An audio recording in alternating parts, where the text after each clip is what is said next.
여러분, 오늘 영상 결론부터 말씀드립니다. 지금 이 순간 고열이 39도 넘게 나고 목이 아프신 분이 쌍화탕을 마시고 계시다면 당장 멈추세요. 증상이 더 악화될 수 있습니다. 그리고 한 가지 더. 여러분이 평생 알고 계셨던 그 상식, 쌍화탕은 감기약이다 라는 믿음은 완전히 잘못된 겁니다.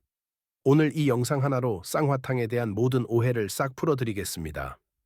끝까지 보시면 여러분의 건강, 그리고 가족 건강까지 지키실 수 있습니다. 겨울만 되면 편의점과 약국마다 쌍화탕이 날개 돋친 듯 팔립니다.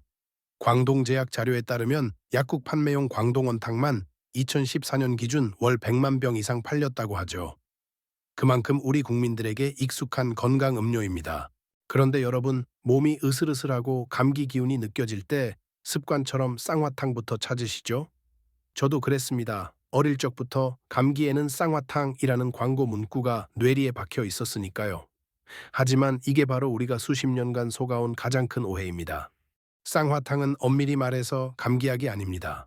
특히 고열 감기에 쌍화탕을 함부로 복용하면 안 되는데, 만일 인후통과 발열이 심한데 쌍화탕을 마시면 염증이 심해지고 열이 더 날 수 있어 주의해야 합니다. 잠깐만요. 그럼 쌍화탕은 대체 뭔가요? 이렇게 물으실 겁니다. 자, 지금부터 900년 역사를 가진 이 신비한 처방의 진짜 정체를 낱낱이 파헤쳐 보겠습니다. 쌍화탕은 동의보감에도 기록돼 있지만 중국 송나라 때 저술된 태평해민 화제국방이란 한의서에 처음 나옵니다. 동의보감이 1191년에 저술됐고 화제국방은 1107년에 편찬된 것이니 동의보감이 저술되기 580여 년 전에 창방된 것으로 역사가 무척 오래됐습니다.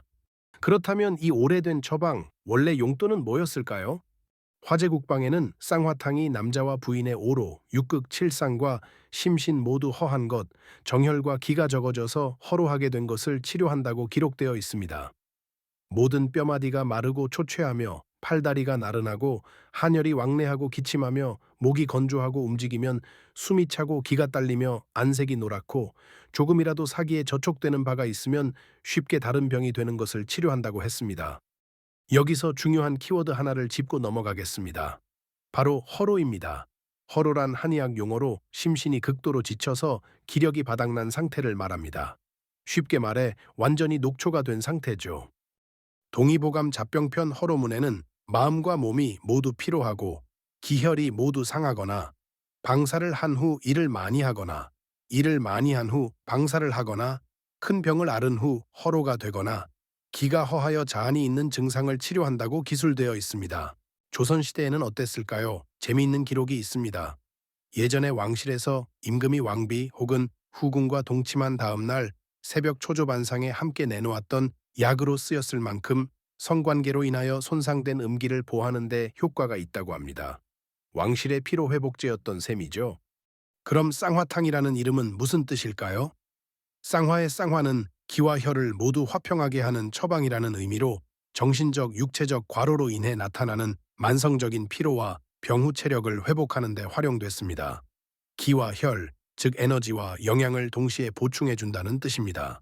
정리하자면 쌍화탕은 감기약이 아니라 자양강장제이자 피로회복제입니다. 광동제약의 공식 효능 효과에도 허약 체질, 피로회복, 과로, 자한, 병중병후라고 명시되어 있습니다. 그렇다면 쌍화탕은 무엇으로 만들어질까요? 쌍화탕은 작약, 숙지황, 황기, 당귀, 청웅, 육개, 감초, 건강, 대추의 9가지 약재로 구성됩니다. 각각의 성분이 어떤 역할을 하는지 쉽게 풀어서 설명해 드리겠습니다. 첫 번째, 백작약, 몸의 긴장을 풀어주는 마법사. 쌍화탕에는 백작약이 가장 많이 들어 있습니다. 백작약은 근육의 긴장과 피로를 풀어주고 혈액순환을 원활하게 하는 대표적인 보관 혈약입니다. 컴퓨터 앞에 오래 앉아 계시거나 운동 후 근육통으로 고생하시는 분들, 바로 이 백작약 때문에 쌍화탕이 도움이 되는 겁니다. 마치 녹슨 기계에 윤활유를 넣는 것처럼 뭉친 근육을 풀어주는 역할을 하죠. 두 번째, 숙지황, 혈액을 만드는 공장. 숙지황은 혈을 보충해주는 성분입니다. 빈혈이 있거나 얼굴이 창백하신 분들에게 특히 좋습니다. 숙지황은 심혈관 질환 예방에 효과가 있으며 농촌진흥청이 발표한 논문에 따르면 지황의 유용 성분 중 하나인 테르페노이드 생합성 과정에 관여하는 유전자를 발굴했고 이는 심혈관 질환 예방과 혈당 저하 등의 효과를 보인다고 합니다. 하지만 이 숙지황 조심하셔야 할 분들이 있습니다. 뒤에서 자세히 말씀드릴게요. 세 번째, 환기, 면역력의 수호자. 환기는 강장작용으로 면역력을 높여줍니다. 몸의 방어막을 튼튼하게 만들어주는 약재죠. 자주 감기에 걸리는 분들, 환절기만 되면 몸이 으슬으슬한 분들에게 환기가 특히 도움이 됩니다. 식은땀을 자주 흘리는 분들에게도 효과적입니다. 네 번째 다섯 번째, 당귀와 청웅, 혈액순환의 듀오.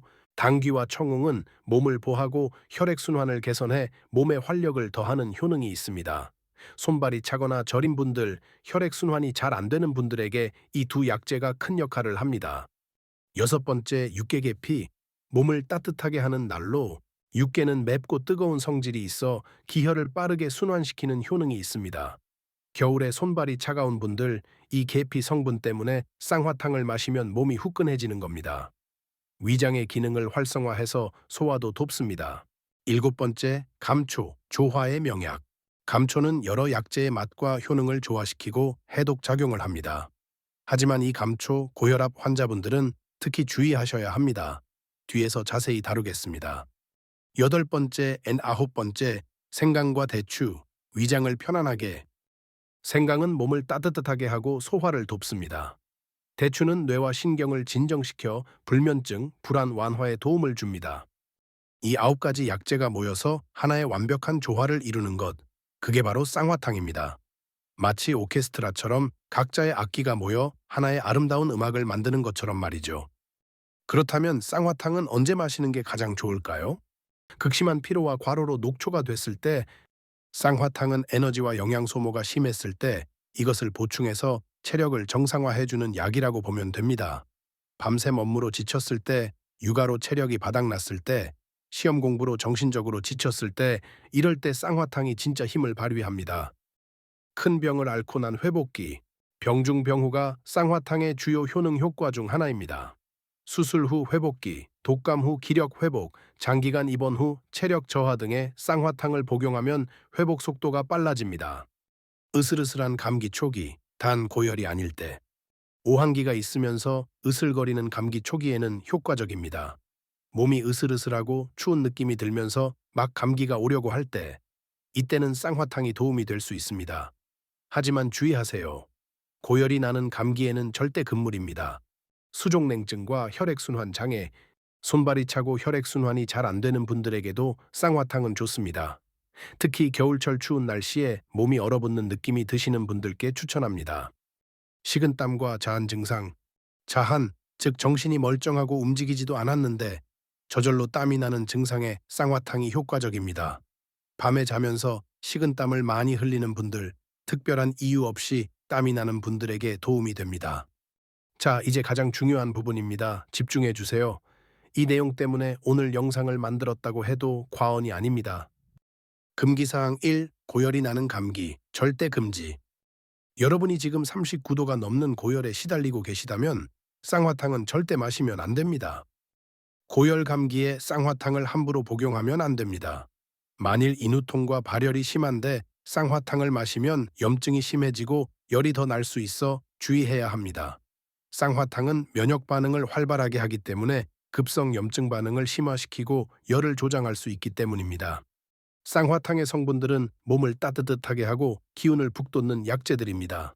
이미 몸에 열이 가득한 상태에서 또 열을 올리는 약을 먹는다면 불난집에 기름을 붓는 격입니다. 목이 부어오르고 아픈 인후통, 머리가 깨질 듯 아픈 고열, 몸살로 온몸이 쑤시는 상태에서는 쌍화탕 대신 제대로 된 감기약을 드셔야 합니다. 감기가 낫고 난 이후에 체력을 회복하는 데는 좋습니다. 즉, 감기 회복기에는 오케이, 감기 한창일 때는 NO. 금기사항기, 위장이 약한 사람, 설사주의보. 두 번째 금기사항입니다. 평소에 소화가 잘 안 되거나 배가 자주 아픈 분들, 설사를 자주 하는 분들은 쌍화탕을 조심하셔야 합니다. 쌍화탕에는 혈을 보충해주는 숙지황이 들어있는데 이 성분이 바로 위장장애를 유발할 수 있습니다. 지황에는 소화가 잘 안 되는 난소화성 다당체가 적게는 20%에서 많게는 40%까지 다량 들어있기 때문입니다. 이 성분들은 지황의 약효를 나타내는 성분들이기도 하지만 장내에서 소화되지 않은 상태로 남게 되면 삼투압을 증가시켜 설사를 유발하거나 복부팽만을 일으킬 수 있습니다. 실제 사례를 하나 들어볼까요? 감기로 병원에 갔던 김미숙 씨는 감기 빨리 나으려고 쌍화탕을 같이 먹었는데 그 다음 날부터 설사를 했다고 합니다. 한의학에서는 이런 체질을 소음인이라고 합니다. 소음인은 숙지왕을 소화시키기 어렵기 때문에 다른 약제의 효능과 무관하게 숙지왕이 포함된 자체로 소화불량, 설사가 유발됩니다. 광동제약의 공식 주의사항에도 현저하게 위장이 허약한 환자는 식욕부진, 위부불쾌감, 구역, 구토, 설사 등이 나타날 수 있다고 명시되어 있습니다. 금기사항 3. 고혈압 심장질환, 신장질환 환자, 위험. 세 번째 금기사항입니다. 고혈압, 심장질환, 신장질환이 있으신 분들은 쌍화탕 복용 전에 반드시 전문가와 상담하셔야 합니다. 광동제약 공식 사용상 주의사항에 고혈압 환자, 심장애 또는 신장애 환자, 부종 환자는 이 약을 복용하기 전에 의사, 한의사, 약사, 한약사와 상의할 것이라고 명시되어 있습니다. 왜 고혈압 환자가 위험할까요? 바로 감초 때문입니다. 감초 성분이 위알도스테론증을 유발하여 혈압을 상승시킬 수 있기 때문입니다. 장기간 계속하여 복용할 경우 저칼륨 혈증, 혈압 상승, 나트륨 체액의 저류, 부종, 체중 증가 등의 위알도스테론증이 나타날 수 있습니다. 저칼륨 혈증의 결과로서 근병증이 나타날 수 있으므로 무력감, 사지경련, 마비 등의 이상이 확인되는 경우 복용을 중지해야 합니다. 이제 쌍화탕을 둘러싼 몇 가지 루머를 팩트체크 해보겠습니다. 루머 1. 쌍화탕은 감기 특효약이다. 사실이 아닙니다. 이미 충분히 설명드렸죠? 쌍화탕은 허약한 사람의 비위 기능을 강화하는 환기건중탕과 혈을 보하는 사물탕의 배합이 합쳐진 약입니다. 따라서 감기를 포함해 피로나 질병 등으로 영양 소모가 심할 때 우리 몸의 회복을 돕는 약이라고 생각하면 쉽습니다.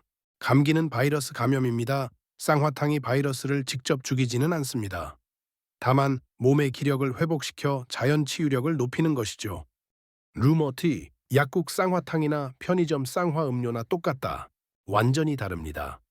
약국에서 쌍화탕 동의보감 원처방 또는 일반 의약품인 제품으로 달라고 하세요. 쌍화천, 쌍화골드 등은 성분표를 보면 의약품이 아닌 혼합음료 또는 액상차로 분류됩니다. 이러한 제품은 맛만 낸 수준이라 효능은 기대하기 어렵습니다. 쌍화음료는 함유된 약재는 비슷하지만 식약처 인증을 받지 않았거나 의약품이 아니기 때문에 쌍화탕만큼 효과를 내기는 어렵습니다. 이름에 탕이 붙어 있는지 확인하세요. 탕이라는 표기 자체가 법으로 의약품에만 붙일 수 있습니다. 쌍화차, 쌍화골드, 쌍화천은 음료이고 쌍화탕만이 진짜 의약품입니다. 루머 3. 쌍화탕은 매일 마셔도 된다. 주의가 필요합니다.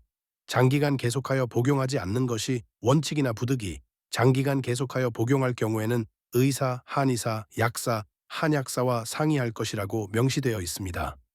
아무리 좋은 약도 과하면 독이 됩니다. 한의사는 모든 것은 과하면 좋지 않고 특히 술이랑 쌍화탕을 함께 마시면 알코올이 간으로 급격하게 흡수되기 때문에 절대 섞어 마시지 말라고 당부했습니다.